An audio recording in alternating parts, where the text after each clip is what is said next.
Welcome to news అడ్డా. నేను శ్రీ సౌజన్య. ముందుగా headlines. Karimnagar నగరంలో తాగునీటి సమస్యను పరిష్కరించాలంటూ సిపిఐ ఆధ్వర్యంలో ధర్నా. రాజ్యసభలో సంపన్నులు మనవాళ్లే, తెలుగు రాష్ట్రాల్లోని 18 మంది. మేమొచ్చాక యూరియా యాప్ను బంగాళాఖాతంలో పడేస్తాం, కేటీఆర్. కేంద్రం పర్యవేక్షణలో మెట్రో విలువ నిర్ధారణ, రంగంలోకి ఎస్బీఐ క్యాబ్స్. ఎరువుల బాధ్యత కేంద్రానిదే, మంత్రి పొన్నం. బహుళ ఓట్లను తొలగించాలి, భారాస. నషాముక్త్ భారత్ కార్యక్రమానికి రండి, గవర్నర్కు మంత్రి అట్లూరి ఆహ్వానం. తుంగభద్రపై కర్ణాటక అక్రమ ప్రాజెక్టులను అడ్డుకోవాలి, హరీష్.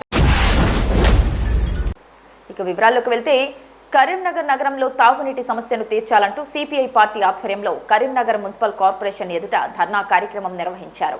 ఈ సందర్భంగా సిపిఐ నాయకులు మాట్లాడుతూ నగర శివారులో ఉన్న మానేరు నీటిని పక్క జిల్లాలకు తరలిస్తుండటంతో నగరవాసులకు తాగునీటి సమస్య తీవ్రంగా ఉందని ఆవేదన వ్యక్తం చేశారు.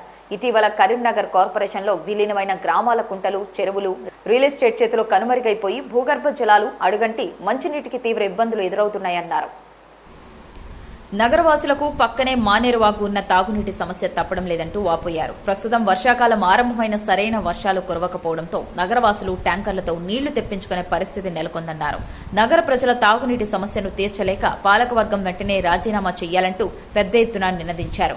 ఇప్పటికైనా పాలకవర్గం మేల్కొని కరీంనగర్ పట్టణంలోని తాగునీటి సమస్యను పరిష్కరించాలన్నారు. ఈరోజు కరీంనగర్ ప్రజలు తీవ్ర నీటి కొరతను ఎదుర్కొంటా ఉన్నారు. ఇవాళ పాలకుల అదేవిధంగా అధికారుల నిర్లక్ష్యం మూలంగా కరీంనగర్ ప్రాంతంలో ప్రజలంతా నీటి కొరతను ఎదుర్కొంటూ ఉన్నారు. మన కరీంనగర్ పరిస్థితి ఎలా నెలకొంది అంటే రాజకీయంగా కరీంనగర్ అనాథగా మిగిలింది. ఒకవైపు ఏమో బీజేపీ ఎంపీ, మరోవైపు ఏమో బీఆర్ఎస్ ఎమ్మెల్యే, అధికారమేమో కాంగ్రెస్ చేతిలో ఉంది. ఈ నాయకులు ఓట్లకు సంబంధించినటువంటి రాజకీయాలు తప్ప ప్రజల సంక్షేమాన్ని ఏమాత్రం పట్టించుకోవడం లేదు. కరీంనగర్లో తీవ్ర నీటి కొరత ఉన్నది. ఒకవైపు అవి చూస్తూ ఉన్నాం, ట్యాంకర్లలో నీటిని తరలిస్తూ ఉన్నారు. కానీ తాగునీటి సమస్య అయితే జటిలంగా ఉన్నది. కరీంనగర్లోని మానేరు డ్యాంలోని నీరంతా పక్క జిల్లాలకు వెళ్తూ ఉంటే మన కరీంనగర్ ప్రజలేమో కన్నీళ్ల పాలవుతూ ఉన్నారు. మేయర్ కనీస ప్రణాళిక లేదు, ఒక రివ్యూలు లేవు. ఇలా మానేరు డ్యాంలో నీరు డెడ్ స్టోరేజ్కి నెలకొంటూ ఉన్నది. ఓవైపు మానేరు డ్యాంలో నీరు డెడ్ స్టోరేజ్కి నెలకొంటూ ఉంటే మరోవైపు కరీంనగర్లోని విలీనమైనటువంటి గ్రామాలకు సంబంధించినటువంటి కుంటలు కానీ, చెరువులు కానీ రియల్ ఎస్టేట్ వ్యాపారస్తులు కబ్జాలు చేయడం ద్వారా గ్రౌండ్ వాటర్ అంతా ఇంకిపోయి బోర్లలో నీళ్లు లేకపోవడం, కరీంనగర్ ప్రజలు నీటి కొరతను తీవ్రంగా ఎదుర్కొంటూ ఉన్నారు. తక్షణమే పాలకులు నీటి కొరతను నివారించాలని సిపిఐగా డిమాండ్ చేస్తూ ఉన్నాం. పంజాల శ్రీనివాస్, సిపిఐ జిల్లా కార్యదర్శి. రాజ్యసభ సభ్యుల ఆస్తుల విలువలు తెలుగు రాష్ట్రాలకు చెందిన 18 మంది ఎంపీలది 39.39%. మొత్తం 226 మంది సిట్టింగ్ ఎంపీల ఆస్తుల విలువ 26,047 కోట్ల రూపాయలు ఉంటే అందులో తెలంగాణకు చెందిన 7 ఎంపీల సంపదే 8,310 కోట్ల రూపాయలు. ఆంధ్రప్రదేశ్కు చెందిన 11 మంది ఎంపీల ఆస్తుల విలువ 1949 కోట్ల రూపాయలు. అసోసియేషన్ ఫర్ డెమోక్రటిక్ రిఫార్మ్స్ తాజాగా విడుదల చేసిన నివేదికలో ఈ విషయాల్ని వెల్లడించింది. మొత్తం 233 మంది రాజ్యసభ సభ్యుల్లో 226 మంది ఆర్థిక, నేర, ఇతర నేపథ్యాల్ని విశ్లేషించింది. కొత్తగా రాజ్యసభకు ఎన్నికైన 27 మంది వివరాల్ని కూడా నివేదికలో చేర్చారు. అభ్యర్థులు సమర్పించిన అఫిడవిట్ల ఆధారంగా నివేదిక రూపొందించారు. ప్రతిపక్షంలో ఉన్నప్పుడు 3వ పంటకు రైతు బంధు ఇవ్వాలని కోరిన రేవంత్ రెడ్డి ఇప్పటికే 3 సార్లు రైతు భరోసా ఎగ్గొట్టారు. గతంలో పార్లమెంట్ పంచాయతీ ఎన్నికల సమయంలో సీఎం డబ్బులు విడుదల చేశారు.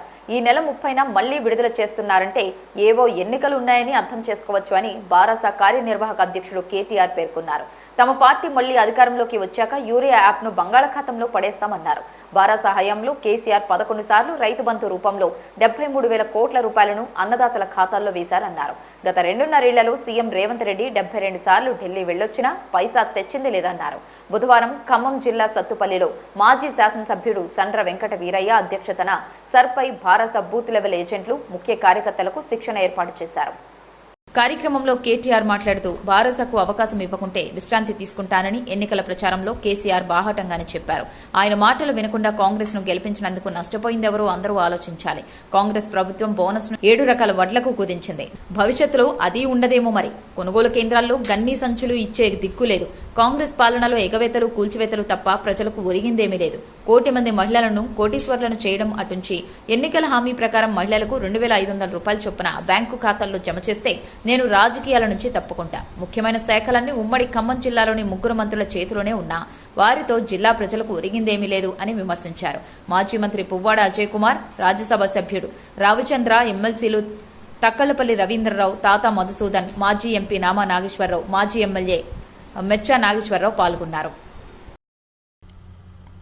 పెట్టుబడి సహాయం చేయాలని చెప్పి ఆలోచన చేసి నాట్లేసే టైం వచ్చింది అంటే 70 లక్షల మంది రైతుల ఖాతాల్లో 73,000 కోట్లేసిన నాయకుడు భారతదేశంలో మన నాయకుడు కేసీఆర్ గారు. ఇప్పుడున్న ముఖ్యమంత్రి గారు ఏం చేశాడయ్యా ఈ 2.5 సంవత్సరాలలో అంటే 72 సార్లు ఢిల్లీకి మాత్రం పోయి వచ్చాడు. అట్లాగే నేను ఒకటి అడుగుతా ఉన్నా, రుణమాఫీ మోసం, రైతు బంధు మోసం, బోనస్ అన్నారు. ఇవాళ వస్తుందా బోనస్?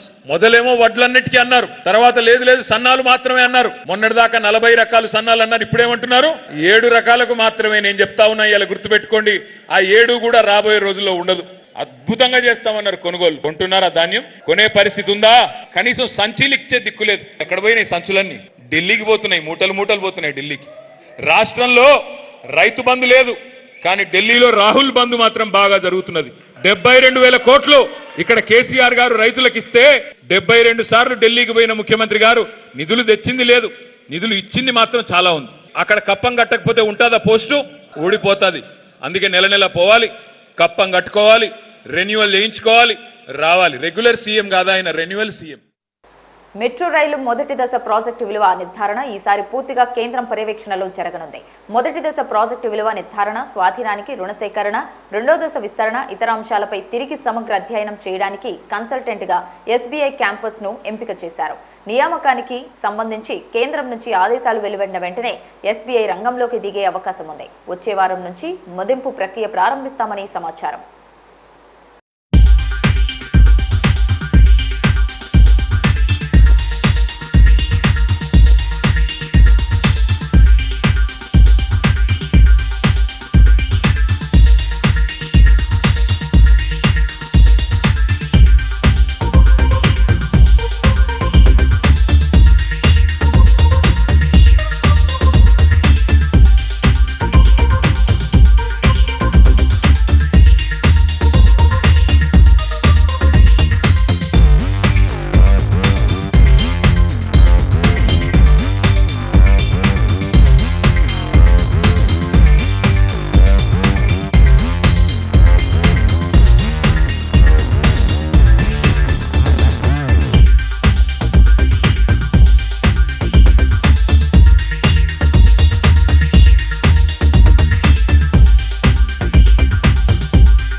ఎరువుల ఉత్పత్తి సరఫరా బాధ్యత పూర్తిగా కేంద్ర ప్రభుత్వానిదేనని, రాష్ట్రానికి సరిపడా యూరియా ఇవ్వకుంటే భాజపా నాయకులు ఇళ్ల ముందు కూర్చుంటామని రాష్ట్ర రవాణా, బీసీ సంక్షేమ శాఖల మంత్రి పొన్నం ప్రభాకర్ హెచ్చరించారు. రామగుండంలో ఉత్పత్తి అయిన ఎరువులు పూర్తిగా తెలంగాణకే ఇవ్వాలని డిమాండ్ చేశారు. బుధవారం గాంధీ భవన్లో నిర్వహించిన ప్రజలతో ముఖాముఖిలో ఆయన పాల్గొని ప్రజల నుంచి వినతులు స్వీకరించారు. విలేకరులతో మంత్రి మాట్లాడుతూ బారసా హయాంలో రేషన్ కార్డులు జారీ చేయకపోవడంతో కాంగ్రెస్ ప్రభుత్వం వచ్చాక కొత్త రేషన్ కార్డుల కోసం వేల సంఖ్యలో దరఖాస్తులు వచ్చాయి. రేషన్ కార్డుల పంపిణీ ప్రక్రియను నిరంతరం చేయడంతో అర్హులందరికీ అందుతున్నాయి. ఈ రోజు రేషన్ కార్డు కావాలని ఒక్క దరఖాస్తు కూడా రాలేదు. భూ సమస్యలు, కొత్త పెన్షన్ల కోసం కొన్ని దరఖాస్తులు వచ్చాయి. కొత్తగా 2 లక్షల పెన్షన్లు మంజూరు చేశాం. త్వరలోనే లబ్ధిదారుల ఎంపిక జరుగుతుంది. హైదరాబాద్లో 1,00,000 ఇందిరమ్మ ఇళ్లు నిర్మించడానికి ప్రణాళికలు రూపొందించాం. రాష్ట్రంలో ఏ ప్రజావాణిలో సమస్య పరిష్కారం కాకున్నా ప్రజలు నేరుగా గాంధీ భవన్ కు వస్తే పరిష్కరిస్తాం. ఈ నెల 29న ఏరువాక పౌర్ణమి నుంచి వ్యవసాయ కార్యక్రమాలు ప్రారంభమవుతాయి. రైతు వేదికల ద్వారా విత్తనాలు, ఎరువుల పంపిణీని వ్యవసాయ శాఖ మంత్రి తుమ్మల నాగేశ్వరరావు ప్రారంభించారని వివరించారు. తెలంగాణ మీద వివక్ష చూపెడుతున్న నిధులు కేటాయించే విషయం లోపల కానీ, తెలంగాణ ఏర్పాటు పట్ల కానీ, తెలంగాణ అభివృద్ధికి ఇతరత్ర అనేక కార్యక్రమాల్లో భారతీయ జనతా పార్టీ వివక్షపూరితంగా వ్యవహరించే సందర్భంలో మేము మీతో బేషరతుగా కేంద్రంలో ఉన్నటువంటి ఏ మంత్రినైనా కలవడానికి సిద్ధం. తెలంగాణ నుంచి ప్రాతినిధ్యం వహిస్తున్న బీజేపీ మంత్రులు, ఎంపీలకు విజ్ఞప్తి చేస్తా ఉన్నాం. ఈ రాష్ట్ర ఎరువులకు సంబంధించిన ఏ సమస్య వచ్చినా మీరే బాధ్యత వహించాలనేటువంటి మాట కూడా మనవి చేస్తా ఉన్నా. అదే అంశాన్ని తెలంగాణ రైతాంగానికి, తెలంగాణ ప్రజలకు చెప్పే ప్రయత్నం చేస్తా ఉన్నాం. ఎరువుల తయారీ 100% కేంద్రం బాధ్యత. ఎరువుల సరఫరా ఈ రాష్ట్రానికి రావాల్సింది కేటాయించే బాధ్యత కూడా కేంద్ర ప్రభుత్వందే. ఆ వచ్చినటువంటి ఎరువులను సమర్థవంతంగా ఎక్కడ కూడా వేరే ఉపయోగానికి లేకుండా రైతాంగానికి ఉపయోగించే విధంగా చర్యలు తీసుకునే దాంట్లో విఫలమైతే మా బాధ్యత. కానీ అటువంటిది ఏం లేకుండా బట్టగాల్సి మీద వారేసి తెలంగాణ ప్రభుత్వాన్ని బదనాం చేయడానికి, సరఫరా కావలసిన ఎరువులు సరఫరా చేయక రైతాంగానికి ఇబ్బంది పెట్టే ప్రయత్నం చేస్తే తెలంగాణ ప్రజలు, తెలంగాణ రాజకీయ పార్టీలు, తెలంగాణ ప్రభుత్వం, భారతీయ జనతా పార్టీ కేంద్ర ప్రభుత్వంతో కొట్లాడుతుంది. రాష్ట్ర వ్యాప్తంగా అంతర్రాష్ట్ర సరిహద్దుల్లో ఉన్న నకిలీ ఓట్లను, ఒకే వ్యక్తికి వేరువేరు ప్రాంతాల్లో ఉన్న బహుళ ఓట్లను గుర్తించి వెంటనే తొలగించాలని బారాస డిమాండ్ చేస్తుంది. ఈ ఓట్లను పూర్తిగా తొలగించకుంటే ఎస్ఐఆర్ ప్రక్రియ అసలు లక్ష్యాన్ని చేరుకోలేమని వెల్లడించింది. ఈ మేరకు రాష్ట్ర ముఖ్య ఎన్నికల అధికారి సుదర్శన్ రెడ్డికి ఆ పార్టీ నేతలు దాసోజు శ్రవణ్ కుమార్, రావుల చంద్రశేఖర్ రెడ్డి, కర్నె ప్రభాకర్, కురవ విజయ్లు వినతిపత్రం సమర్పించారు. రాష్ట్రాల మధ్య నకిలీ, బహుళ ఓట్లను తొలగించే వ్యవస్థను ఎన్నికల సంఘం ఏర్పాటు చేయాలి. తెలంగాణ, ఏపీ ఎన్నికల అధికారులు సమన్వయంతో పనిచేసి ఓటరు జాబితాను పరిశీలన చేయాలి. ఇతర రాష్ట్రాల్లోని వారికి స్వస్థలాల్లో ఓటు హక్కు ఉన్నప్పటికీ చాలా మంది హైదరాబాద్లోనూ ఓటరుగా నమోదు చేసుకోవడానికి ఆస్కారం ఉంది. దీనిపై కేంద్ర ఎన్నికల సంఘాన్ని కలిసి మా వాదనను వినిపిస్తామని దాసోజు శ్రవణ్ మీడియాకు తెలిపారు. సంబంధించిన చీఫ్ ఎలక్టరల్ ఆఫీసర్ వారికి ఈ వినతి పత్రాన్ని రెండవసారి ఈ వినతి పత్రాన్ని మళ్ళా ఈరోజు సబ్మిట్ చేయటం అయింది. ప్రధానమైనటువంటి ఒక ఉద్దేశం దీంట్లో ఏంటి అంటే, ప్రజాస్వామ్య పునాదులను విధ్వంసం చేసేటువంటిది, రాజ్యాంగ స్ఫూర్తిని సర్వనాశనం చేసేటువంటిది, పవిత్రమైనటువంటి ఒక ఎన్నికల ప్రక్రియను పూర్తిగా భ్రష్టు పట్టించేటువంటి ఒక ప్రక్రియ డూప్లికేట్ ఓటర్లు, బోగస్ ఓటర్లు. ఈ బోగస్ ఓటర్ల వల్ల, ఈ డూప్లికేట్ ఓటర్ల వల్ల ఏ పవిత్రమైనటువంటి ఒక ప్రజాస్వామ్య ప్రక్రియ అయిన ఎన్నికల ప్రాసెస్ నంతా కూడా సర్వనాశనం చేస్తా ఉన్నారో, భ్రష్టు చేస్తా ఉన్నారో, దాన్ని సరిదిద్దడం కోసమే మేము ముందుకు వచ్చినామని చెప్పని కేంద్ర ఎన్నికల సంఘం పలుమార్లు చెప్తూ ఎస్ఐఆర్ అనే ప్రక్రియను ఈ రోజు మన ముందుకు తీసుకొచ్చింది. కేసీఆర్ గారు, బీఆర్ఎస్ పార్టీ, లేకపోతే వివిధ రాజకీయ పార్టీలు, ప్రజలందరూ కూడా పెద్ద ఎత్తున ఎస్ఐఆర్ ప్రక్రియలో భాగస్వాములు అవుతా ఉన్నారు. అయితే దీంట్లో కొలిక్కి రానటువంటి ఒక అంశం, ముఖ్యమైన అంశం, మీడియా మిత్రులు గాని, తెలంగాణ ప్రజలు గాని దయచేసి అర్థం చేసుకోవాల్సింది ఏంటంటే, బోగస్ ఓట్ల విషయంలో మేము గతంలో జూబ్లీహిల్స్ ఎన్నికలు జరిగినప్పుడు చెప్పినాము, నిన్న కూడా చెప్పినాము, ఇవాళ కూడా చెప్తా ఉన్నాము. There is no clear cut mechanism with the chief election commissioner of India to eradicate the bogus votes across the states. అంటే వివిధ రాష్ట్రాలలో ఉంటూ, వివిధ రాష్ట్రాలలో ఓటు హక్కు ఉన్నటువంటి ఒక వ్యక్తులకు సంబంధించినటువంటి ఒక డూప్లికేట్ ఓట్లను డిలీట్ చేసేటువంటి ఒక మెకానిజం ఇవాళ కేంద్ర ఎన్నికల సంఘం దగ్గర లేదు. ఇది పూర్తిగా కూడా ఎస్ఐఆర్ ప్రక్రియను నష్టపరిచేదే, భ్రష్టుపరిచేదే, మొత్తం నలిఫై చేసేటువంటి ఒక విషయాన్ని ఈరోజు చీఫ్ ఎలక్టరల్ ఆఫీస్ కు కేసీఆర్ గారి యొక్క ఆదేశాల మేరకు భారత రాష్ట్రం తరఫున మేము రిప్రజెంట్ చేసినాం. ఎందుకు ఈ మాట చెప్తా ఉన్నామంటే, హైదరాబాద్ ఇవాళ ఒక గ్లోబల్ సిటీగా మారిపోయింది. వివిధ రాష్ట్రాలకు చెందిన వాళ్ళు, కశ్మీర్ నుండి కన్యాకుమారికి సంబంధించిన ప్రజలందరూ కూడా ఇవాళ తెలంగాణలో, హైదరాబాద్ లో ఉంటున్నారు. మరి వాళ్ళు ఏ రాష్ట్రం నుంచి అయితే వచ్చినారో ఆ రాష్ట్రంలో ఓటు హక్కు ఉండి, మళ్ళా తెలంగాణలో కూడా 10 ఏళ్లు 20 ఏళ్లు ఉన్న తర్వాత వాళ్లకు ఒక న్యాచురల్ ప్రాసెస్ లో ఓటు హక్కు వచ్చినట్టయితే 2 రాష్ట్రాల్లో ఓటు హక్కు ఉన్నట్టే కదా. మరి ఎస్ఐఆర్ ప్రక్రియ డూప్లికేట్ ఓటర్లను, బోగస్ ఓటర్లను ఏరివేయాలా అని చెప్తున్నప్పుడు, ఏరివేస్తామని చెప్పినప్పుడు, మరి 2 రాష్ట్రాల్లో ఓటు హక్కు ఉన్నటువంటి ఒక వ్యక్తికి సంబంధించిన ఓటుని ఎట్లా గుర్తించాలంటే మా దగ్గర మెకానిజం లేదు అని వాళ్ళ స్పష్టంగా ఎన్నికల కమిషన్ చెప్తా ఉన్నారు. దట్ మీన్స్ ఏదైతే పర్పస్ కోసం ఎస్ఐఆర్ ను ప్రవేశపెడతా ఉన్నారో ఆ పర్పస్ ఫుల్ఫిల్ కావట్లేదు. దానివల్ల ప్రజాస్వామ్య స్ఫూర్తితో రాజ్యాంగ నిబద్ధతతో పవిత్రమైన ఎన్నికలు జరగాల్సిన చోట బోగస్ ఓటర్ల యొక్క ప్రభావం అనేటువంటిది పెద్ద ఎత్తున ఉంటుంది. కాబట్టి కేసీఆర్ గారు పెద్ద ఎత్తున ఆక్రోశిస్తూ ఈరోజు బీఆర్ఎస్ పార్టీని సమాయత్తపరిచి ఈరోజు ఈ రిప్రజెంటేషన్ ఇచ్చినారు. ఇంకొక ముఖ్యమైన విషయం, తెలంగాణ బిడ్డలుగా మనకు తెలుసుకోవాల్సిన విషయం ఏంటి అంటే 2014లో తెలంగాణ రాష్ట్రం ఆంధ్ర రాష్ట్రం విభజన అయిన తర్వాత రాష్ట్ర విభజన చట్టం వచ్చింది. తదనంతరం వస్తున్నటువంటి ఒక మొట్టమొదటి ఎస్ఐఆర్ ప్రక్రియ. ఇవాళ మనకు తెలుసు చాలా మంది ఆంధ్రప్రదేశ్ సంబంధించిన వాళ్ళు హైదరాబాద్ లో ఉన్నారు, కొంతమంది తెలంగాణలో కూడా ఆంధ్రప్రదేశ్ లో ఉండవచ్చు గాక. కానీ రాష్ట్ర విభజన అయిన తర్వాత ఓటు హక్కును పూర్తిగా ఆయా రాష్ట్రాల్లో వాళ్ళు రద్దు చేసుకుని వాళ్ళు ఎక్కడైతే నివాసం ఉంటుండ్రో అక్కడనే ఓటు హక్కు చేసుకున్నటువంటి దాఖలాలు లేవు. కాబట్టి మేమేం అప్పీల్ చేసినామంటే మీరు ముఖ్యంగా అది బీహార్ కావచ్చు, రాజస్థాన్ కావచ్చు, గుజరాత్ కావచ్చు, లేకపోతే మిగతా ప్రాంతాల కేరళ, చెన్నై ఇటువంటి ప్రాంతాలకు సంబంధించిన వాళ్ళు కూడా ఉండొచ్చు. కానీ రాష్ట్ర విభజన చట్టం దరిమిలా 2014 తర్వాత వస్తున్న ఎస్ఐఆర్ ప్రక్రియ వల్ల ఆంధ్రప్రదేశ్ సంబంధించినటువంటి ఒక ఓటర్లు కూడా ఒకవేళ అక్కడ ఓటు హక్కు ఉండి ఇక్కడ కూడా ఓటు హక్కు ఉన్నట్టయితే మొత్తం ప్రజాస్వామ్యాన్ని మనమే కూని చేసినట్టు అవుతాము. ఆ ఎన్నికల ప్రక్రియను తప్పుడు లోపభూయిష్టంగా నిర్వహించిన వాళ్ళు అవుతాం. కాబట్టి కోఆర్డినేటెడ్ ఎఫర్ట్ అని అడుగుతా ఉన్నాం మేము. దయచేసి గుర్తుపెట్టుకోవాలా, chief electoral officer of Andhra Pradesh, chief electoral officer of Telangana ఇద్దరు కూడా కలిసికట్టుగా కోఆర్డినేటెడ్ గా వాళ్ళు ఎస్ఐఆర్ ప్రక్రియ నిర్వహించినట్టయితే ఒకవేళ అక్కడ వ్యక్తి ఆ రాష్ట్రం వ్యక్తి ఇక్కడ ఒకవేళ ఉంటూ అక్కడ ఓటు హక్కు ఇక్కడ ఓటు హక్కు ఉన్నట్టయితే ఆ లిస్టులన్నీ కూడా ఇద్దరు కలిసి కొలాబరేటెడ్ గా రివ్యూ చేయాలా, ప్యూరిఫై చేయాలా, మొత్తం క్రాస్ వెరిఫై చేసి ఒకవేళ డూప్లికేట్ ఓట్లు అక్కడ ఇక్కడ ఓటున్న వాళ్ళని గుర్తించి రద్దు చేయండి అని చెప్పారు. మాదక ద్రవ్యాల వ్యతిరేక దినం సందర్భంగా ఈ నెల 26న హైదరాబాద్ లో నిర్వహించనున్న నషాముక్త భారత్ కార్యక్రమంలో పాల్గొనాలని బుధవారం గవర్నర్ శివప్రతాప్ శుక్లాను కలిసి దివ్యాంగుల సంక్షేమ శాఖ మంత్రి అడ్లూరి లక్ష్మణ్ ఆహ్వానించారు. ఈ సందర్భంగా రాష్ట్రంలో నిర్వహించిన నషాముక్త భారత్ కార్యక్రమాలపై వార్షిక నివేదిక అందించారు. అనంతరం గవర్నర్ ఎస్సీ ఎస్టీ దివ్యాంగుల సంక్షేమానికి తీసుకుంటున్న కార్యక్రమాలను అడిగి తెలుసుకున్నారు. ముందస్తు షెడ్యూల్ కారణంగా 26న నషాముక్త భారత్ కార్యక్రమానికి హాజరు కాలేనని, జూలై 2న వరంగల్లో నిర్వహించే ప్రత్యేక కార్యక్రమానికి వస్తానని గవర్నర్ తెలిపారు. కార్యక్రమంలో గవర్నర్ ప్రత్యేక ప్రధాన కార్యదర్శి దానకిషోర్, శిశు సంక్షేమ శాఖ కార్యదర్శి అనితా రామచంద్రన్, దివ్యాంగుల సంక్షేమ శాఖ డైరెక్టర్ శైలజ పాల్గొన్నారు. తుంగభద్రపై కర్ణాటక ఆశ్రమ ప్రాజెక్టులను అడ్డుకొని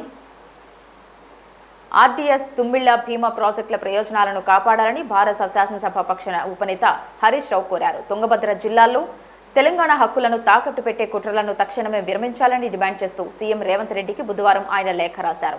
రాష్ట్రం ఏర్పడిన తర్వాత భారత ప్రభుత్వం గోదావరి, కృష్ణా జలాలను తెలంగాణ భూములకు మళ్లించి పాలమూరు వంటి వలసల జిల్లాలను పచ్చని పంటలతో కలకల్లాడేలా చేసింది. కాంగ్రెస్ ప్రభుత్వం అధికారంలోకి వచ్చిన తర్వాత తెలంగాణ జల హక్కులను పరిరక్షించాల్సిన బాధ్యతను విస్మరించింది. రాష్ట్ర ప్రయోజనాలను పక్క రాష్ట్రాల వద్ద తాకట్టు పెట్టే ప్రమాదకరమైన విధానాలను అవలంబిస్తోంది. నదుల అనుసంధానం పేరుతో గోదావరి జలాలను తమ రాష్ట్రానికి మళ్లించే ప్రయత్నం చేస్తున్న ఆంధ్రప్రదేశ్కు పూర్తి సహకారం అందిస్తున్న మీరు ఇప్పుడు తుంగభద్రపై కర్ణాటక చేపడుతున్న అక్రమ ప్రాజెక్టుల విషయంలో కూడా అదే విధంగా వ్యవహరిస్తున్నారు. పాలమూరు రైతాంగం భవిష్యత్తును ప్రమాదంలోకి నెట్టడం ఎంతవరకు సమంజసం? ఏడాది కాలంగా కర్ణాటక అక్రమ నిర్మాణాలపై అభ్యంతరం చెప్పలేదంటే పరోక్షంగా వాటికి మీరు అనుమతించినట్లేనా? ఇప్పటికైనా కర్ణాటక చేపడుతున్న అక్రమ ప్రాజెక్టులపై సిడబ్ల్యూసీ, కేఆర్ఎంబీ, కేంద్ర జలశక్తి మంత్రిత్వ శాఖకు అధికారిక అభ్యంతరాలు తెలపాలి అని హరీష్ రావు లేఖలో పేర్కొన్నారు. తెలంగాణ జల హక్కులను కాపాడటం కోసం భారత నిర్విరామ పోరాటం చేస్తుందని తెలిపారు. ఇవి ఇప్పటివరకున్న బులెటిన్ అప్డేట్స్. మరొక బులెటిన్తో మళ్ళీ కలుసుకుందాం. అంతవరకు సెలవు, నమస్కారం.